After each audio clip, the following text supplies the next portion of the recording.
Germany के chancellor Friedrich Merz ने पाकिस्तान और भारत के दरमियान कशीदगी पर शदीद तशवीश का इजहार किया है।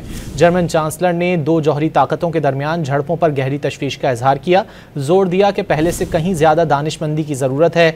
यूरोपीय यूनियन खारजा पॉलिसी के सरबराह ने भी पाकिस्तान और भारत के दरमियान कशीदगी पर तशवीश का इजहार किया।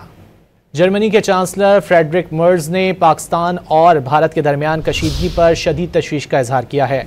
जर्मन चांसलर ने दो जौहरी ताकतों के दरमियान झड़पों पर गहरी तशवीश का इजहार किया, जोर दिया कि पहले से कहीं ज्यादा दानिशमंदी की जरूरत है। यूरोपीय यूनियन खारजा पॉलिसी के सरबराह ने भी पाकिस्तान और भारत के दरमियान कशीदगी पर तशवीश का इजहार किया।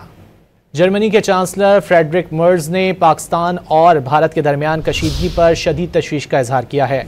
जर्मन चांसलर ने दो जौहरी ताकतों के दरमियान झड़पों पर गहरी तशवीश का इजहार किया, जोर दिया कि पहले से कहीं ज्यादा दानिशमंदी की जरूरत है।